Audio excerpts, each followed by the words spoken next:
Hey, good morning again, everyone, and welcome to CEO Chat. My name is Al Cini. I'm Joe Osamendi. Joseph. Good to see you, man. We love to talk to nonprofits. We don't get to do it as much as we'd like for whatever reason. It's a shame. But Angelo Valletta is the president and CEO of a terrific organization. It's the, I want to make sure I get this right, Catholic Foundation of Greater Philadelphia. Yes, Al. And we're going to break that down word by word as we have our conversation so that everybody knows where you're coming from. Welcome to the Great. show. Thank you, Joe. Thank you very much. Angelo, Thanks, Al. my pleasure. Thank you. Pleasure. Now, Pleasure's all mine. correct me if I'm wrong. As I understand it, the Catholic Foundation is almost like a broker for donations. You work between donors and the communities that they want to benefit. Absolutely. So maybe you could tell us how you do that. Sure. I like how you use the word broker on that, where we are a financial vehicle for our donors and that they put their trust in our organization to where their hard-earned money, their dollars that they want to connect with the different missions and passions that they have that are mission-oriented from a Catholic faith-based perspective.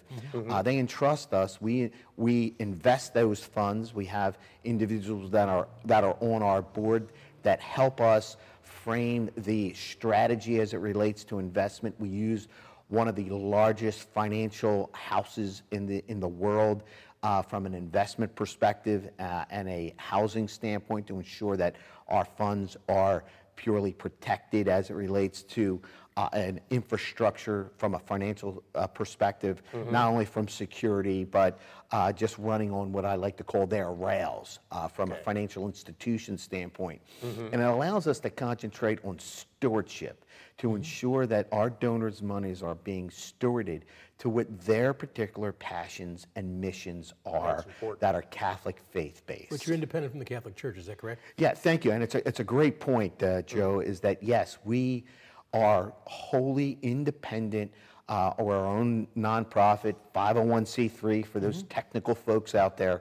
But yes, we're independent, we're free. We do have a Catholic faith-based mission as it relates to the organizations that we connect with. But at the end of the day, we're responsible to our Board of Trustees as well as our donors to ensure that we're stewarding properly. That's so important. So if I'm the CEO of, let's say, an educational technology company, and maybe we're a $50 or $100 million outfit, and we decide that we want to create a fund to benefit education specifically, some particular aspect of education, you're a good guy to call.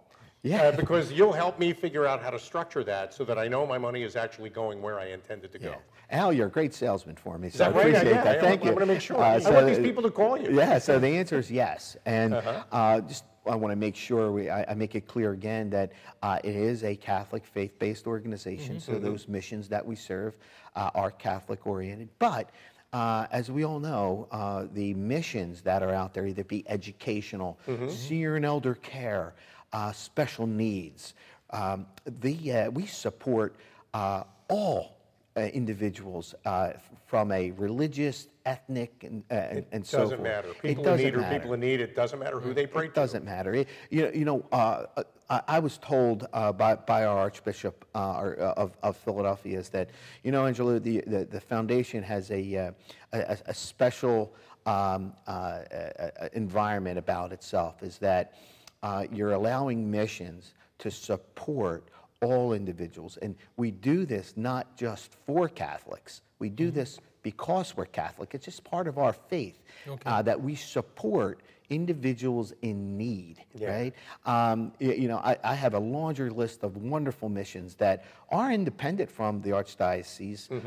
There's no specific Archdiocese, but they have a Catholic-oriented mission to it. Our universities, there's 12 Catholic universities housed in and we're in Cherry Hill, so within a 30-mile radius of where we're sitting, there are 12 Catholic universities, wonderful universities. The big ones everyone knows, right? The Villanovas, the St. Joe's, and the LaSalle's. But there's many, many others. The Gwynedd Mercy's, the Chestnut Hills, Newman, the wonderful Newman University there in Ashton, Pennsylvania. Wonderful institutions that we help support from an educational perspective.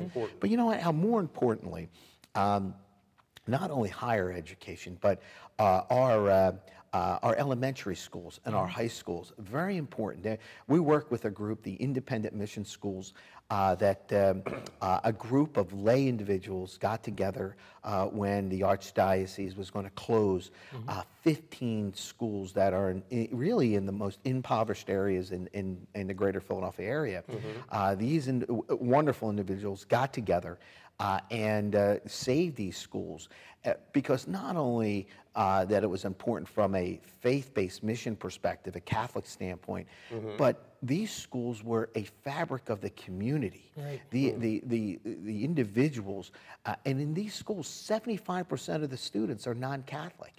I'll tell you a story real quick, if I may. Please do. Is that my executive director, Sarah Hanley, and I were going through one of the schools because actually we help the independent mission schools with some of their advancement. We work with their advancement and development group for awareness and being able to support them from a back office perspective. So we have another part of our organization that not only supports individuals from and organizations from a foundation investment vehicle perspective, but we have a consulting group that actually supports missions to help with their advancement needs and their marketing needs and so forth. And we become a back office for them.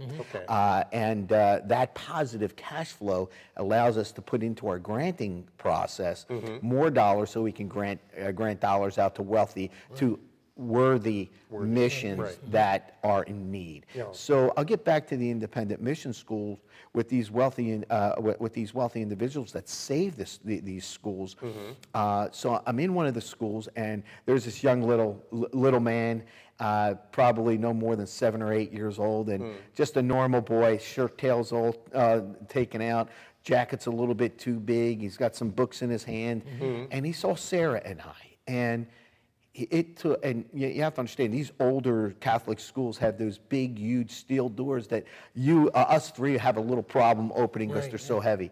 But he was so concerned about holding the door for Sarah and I, that I said to myself, I go, this is what the community wants and needs for their young people, to have an environment that allows them to be safe, secure, and being educated properly. It was just a beautiful thing. And who learns, what you want is for kids to develop into being good citizens, good friends, good neighbors. Good citizens. That's exactly right. I mean, there's a whole bunch. You're trying to make the world a better place to live in. Absolutely. And what excites me about this mission, Angelo, is that if I'm the owner of a large company and I decide I want to get involved in my community and want to help out, I can call you and you'll arrange for my funds to do that work. Or I can also, what if I want to be more directly involved in how that work gets done? Sure.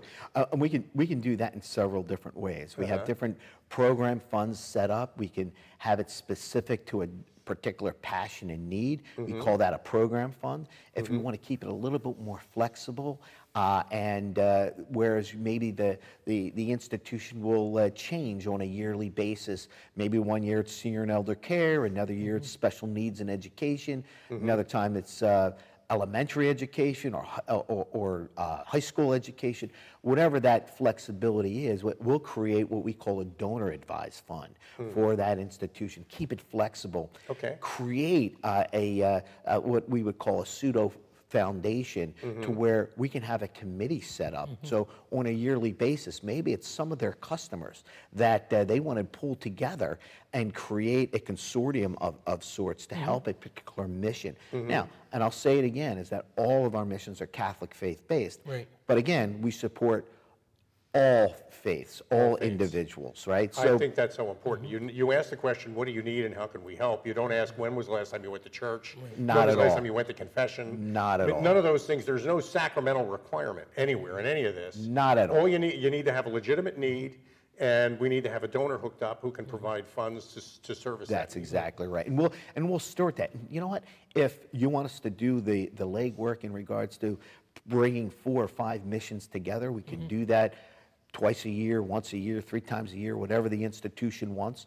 And we can put in front of them different organizations. They can, say, interview those different organizations.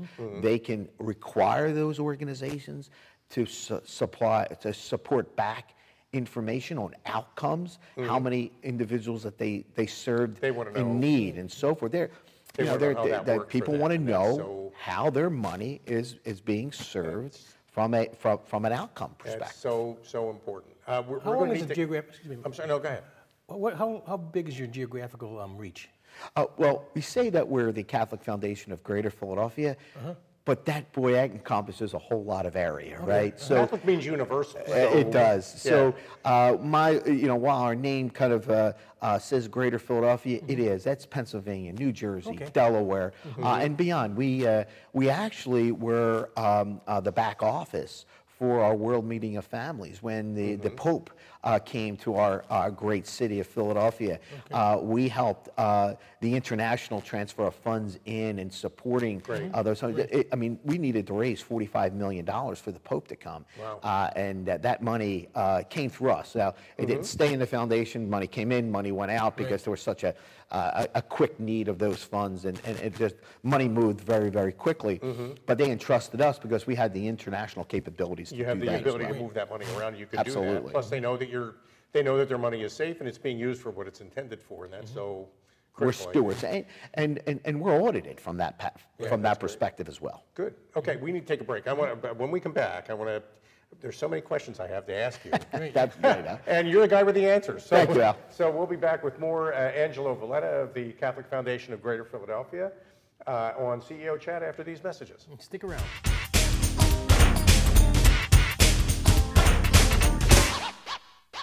Shelter dogs aren't broken. They've simply experienced more life. If they were human, we would call them wise. They would be the ones with tales to tell and stories to write. The ones dealt a bad hand who responded with courage. Do not pity a shelter dog. Adopt one.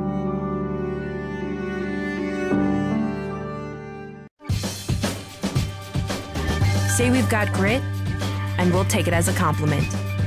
Because it's our uncommon drive, our spark within, that brings us together and sets us apart. We are temple made. And when others take shortcuts, when others take breaks, when others take the easy way, we take charge.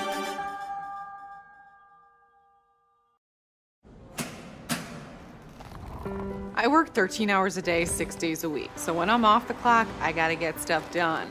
So when I need a snack, I need something healthy, tasty, and easy to eat. Like wonderful pistachios without the shells. They're protein-powered, delicious, and great on the go.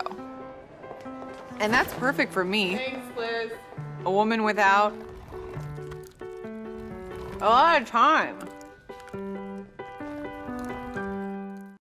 Whether you're a gourmet cook or just want to eat like one, visit Rostelli Market Fresh, your home for the freshest, locally sourced ingredients to please everyone who loves great food. Our organic meats, quality seafood, and free-range poultry are cut fresh to order. Chefs create culinary-inspired prep foods made fresh every day, which pair nicely with our vast selection of fine wines and spirits. Choose from handmade pastas, artisan cheeses, organic produce, and grocery items, all from the finest purveyors. Rostelli Market Fresh, from our family to yours.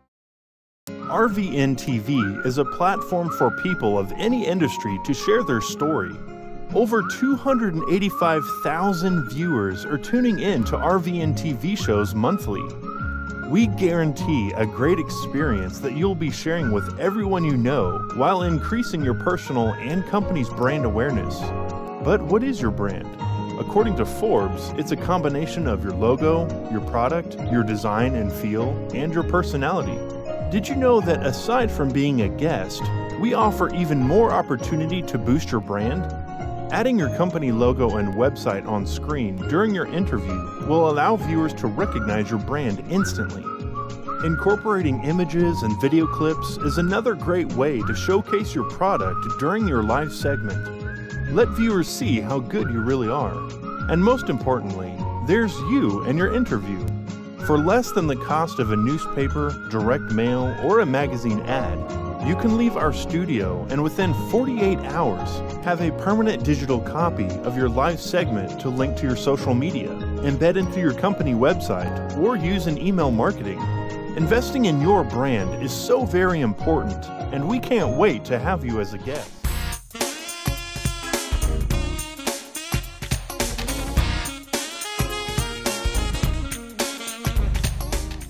Welcome back to CEO Chat. We're just checking on each other. We're all still breathing. You're still Alcini. I'm Alcini, and you're Joe Asamendi. Yes, I am. What a pleasure. But our guest is Angelo Valletta, and he's got so many things to offer. Right.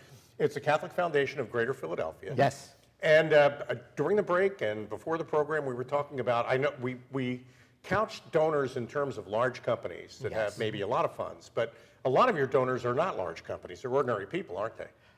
Absolutely, Al. And that's a great question. I appreciate you asking that in that way. We'll support individuals from 5,000 to 50 million, and anything in between, quite honestly. Is that some donor-advised funds and some individuals start the fund with $5,000, and then they're able to start, once they get that fund to $10,000, they can start distributing wherever they like, right? Okay. From a Catholic faith-based mission perspective. Right. Many of our donors start with right around that amount, 5 to 10,000, and then they can immediately, once they get to that $10,000 mark, start to deliver funds to the missions of their passions. And you know, for those larger amounts, we work with families, individuals that yes, come in with 7 digits and 8 digits, so $1 million, $10 million. They come in, and we work with them specifically because obviously higher the dollar, the more movement within the account from a dollar perspective is, you know, from investments. You were talking about a man who made a donation on behalf of his late wife. Absolutely. Maybe you can tell that story. Sure, thank you. A wonderful individual that his wife passed away, unfortunately, and he did a planned gift of $6 million in the name of his wife for a college, university in their music program. So her name and her legacy will live on forever. But the beauty of working with us versus sending it right to the university. So if that university merges or ceases to exist anymore or whichever, we have contingencies within his endowment, within his particular fund that he'll have a secondary and a third. Move it to another institution. Move it to something else in honor of his wife. Well, and you also have programs that take a dollar that comes in as a donation and amplify it. You know what? That's another great question, and that's what really differentiates our foundation versus many others, right? There are thousands of organizations that you can create donor-advised funds and program funds with and so forth, right? But with us is that our goal is to help you grow that fund, not only from yourself, from an individual perspective, but the mission that you may be passionate about. Let's take another example of that independent mission school when I was talking about when I was visiting that school with a little lad doing his best to hold this 25-pound door for Sarah and I. The key is that we are working in concert with them and their board to grow their particular fund.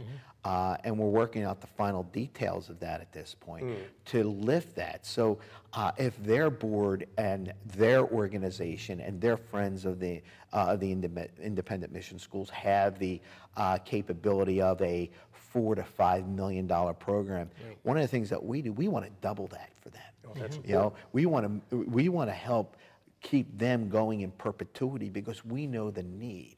From that standpoint. The need never goes away. Right. So we're going to marry individuals that may have a passion for education in impoverished areas that need it most, and maybe they don't have a vehicle to get their money there. We can do that for them. Plus, you have contracts with these people so they can feel comfortable and protected. 100%. It is a contract between that individual and us to ensure that their money is stewarded. There's many tax advantages. There's a lot written, especially within some of the new tax code and so forth. And the other thing, that we do. Yeah, that's great. That gets us into the conversation about the consulting services you offer. Absolutely. So just before I get to the consulting services, so there's tax advantages to create these funds and donor-advised funds.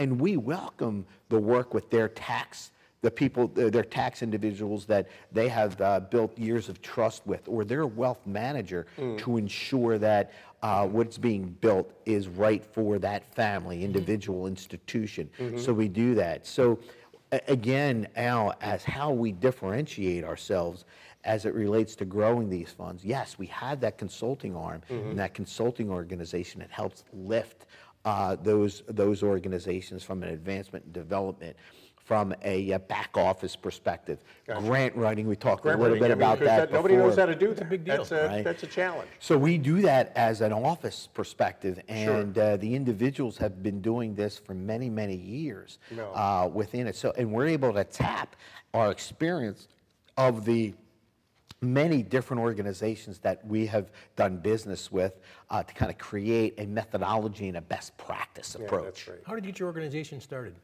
Well, we started, it was about 5.5 years ago. Our 6-year anniversary is July 1st. Happy anniversary. Thank you. I was surprised to learn it was such a young organization. Yes, yes. And honestly, we were started by 12 wealthy Catholics in the greater Philadelphia area that wanted to make sure that their hard-earned dollars that they want to invest in Catholic faith-based missions was going to be stewarded for their passions and missions. We talked about that a little bit before. So they created a board of trustees with the support of the Archdiocese, free and independent. Right. It's not even an arm's length. It's further than that, right? Okay. There's no connection as it relates that besides we're Catholic faith-based. You're not part of the Archdiocese of Philadelphia. Not of any archdiocese. Although the church hierarchy is represented on your board. Absolutely. It's a business board. It's not a religious board. That's exactly correct. Yeah, right. So it's a great partnership. These individuals, and honestly, these 12 individuals invested into our unrestricted funds, which allows us to grant out different grants and so forth. $500,000 each. Do the math. That's $6 million, gentlemen. Yeah. Okay. That's good. And they supported that, and fortunately for us, between the consulting organization that we have and some of the positive cash flow that we have there, we're a nonprofit, so we're not here to make a profit, but we are here to help missions and so forth. So any positive cash flow goes right into our unrestricted funds that allows us to grant more and more. And our most recent grant was $75,000 to 10 different schools that sent requests in, grants in. We have 2 granting cycles. Our next one is July. Okay. And the granting cycle was about safety and security of our schools. So our parents today, guys, unfortunately, is that in the check boxes that they have, education programs, social programs, is in a right environment for my child. Unfortunately, today they have to put safety and security on there, right? It's unfortunate, right? And we recognize that, so we made a call out to schools. We had some criteria that we put out there because we knew there was going to be a need. We had about 17 schools sent us grants. 10 were really, really good. Some were missing some things, so we'll ask them to go back and try again. But the big key is that find out what you need from a baseline security perspective. We want you to work with your local authorities because what's needed here in Cherry Hill is different than what's needed in Pennsauken, Merchantville, Camden, Gloucester County. They're all different. But the local authorities, the local police forces, know what they need in their community. And boy, oh boy, they love to go out when a school reaches out to them and says, what do we need from a baseline security to make our community safer, right? Boy, they come running. That's something that they offer to the community. So they go in and say, well, you know what, I think you should have a little bit more security on these doors, maybe some cameras and this. So they'll talk an unbiased approach to help them. And that was the call that we had. That was the call that you got, and that's what you helped put together. Yeah, 75,000 to 10 different schools in various amounts, but we had about 75,000, and we were able to drive that out to those 10 schools, elementary and high schools. Oh, great. Now, so Angelo, when you were 5 years old. Okay. Let's go back to 5. Angelo was. It's a long time ago, Al. I know. It was a long time ago. Think back. Somebody said, Angelo, when you grow up, what do you want to be? Was this it? I mean, how did you get into this? Wow, that's a great question, and I'm probably a little unprepared for it, but I'll try my best. Sure. Honestly, gentlemen, I spent 35 years running technology and operations groups for financial services companies. Some of the largest financial institutions that are based in Pennsylvania and globally I worked for. And that's what I went to college for. That's what I, honed my skills, so to speak. Once my children, I have 2 children, 28 and 25, and once they became older and needed a little less of dad, I started to really connect with nonprofits. I'm on several boards. I have my own endowed scholarship, our family does, for my late brother Lou at Temple University. So I started to connect with fundraising from that perspective because he passed away at a very young age. He was 46 years old. So to honor him and his legacy and his name, we have, it's a partial scholarship, not a full one yet, but we're going to get there eventually. I'm also on the board of the Red Cross of Philadelphia. So I got connected in nonprofits and feel a really affinity to it. My last 5 years of my career, I was with a global financial technology services company, providing technology for financial institutions. As a consulting arm and a consulting organization, my group was east of the Mississippi, Maine to Miami, Canada, and Latin America. So I had a nice territory from that perspective. We built that business tenfold over the course of the almost 5 years that I was there, and building businesses was a lot of fun from that standpoint. And I think my background from an educational perspective, how I became connected to nonprofits, my passion of being a Catholic, just by living the Catholic way, the faith and what it means and for the your faith neighbors. from with our Lord Jesus Christ. So very important. All those things are important to me. And the Catholic Foundation of Greater Philadelphia allows me to take all of the skills that I believe that I was able to ascertain over the last 50 some odd years to be able to culminate, to grow an organization, not for the profits of the bottom line, but for the profits of missions to help individuals that are in need. So we have a financial aspect to our organization, we have a stewardship aspect to the organization, and we have a consulting aspect to the organization. It takes all of my passions put together, and by the grace of God, here I am. I'm blessed to be able to be running a wonderful organization with an incredible board of trustees, being led by some wonderful men and women that are on our board, and they entrust us as a team. And you're making a difference every day. That's right. And, it's as you were talking about it, I was thinking, the greatest story ever told is really still being told. That's right. And, and you're part of that story, and I think that's it's really about benefiting people in need. That's right. Regardless of their religious affiliation or certainly. Okay, so we're at that part of our program, we get to tell everybody how to reach you. One opportunity here is that instead of having your regular, normal, quarterly, boring board meeting, you can invite Angelo to come in and talk to your board about the business benefits of giving. Great. Yes. So go ahead and look in the camera, tell everybody how to reach you. Thank you very much. Please feel free to give us a call at 215-587-5650. You can feel free to just call me directly, ask for me. They'll find me in the office or wherever I'm at. If I'm here talking with Al and Joe, or if I'm sitting in the office doing some board level type of things. Or feel free to visit thecfgp.org.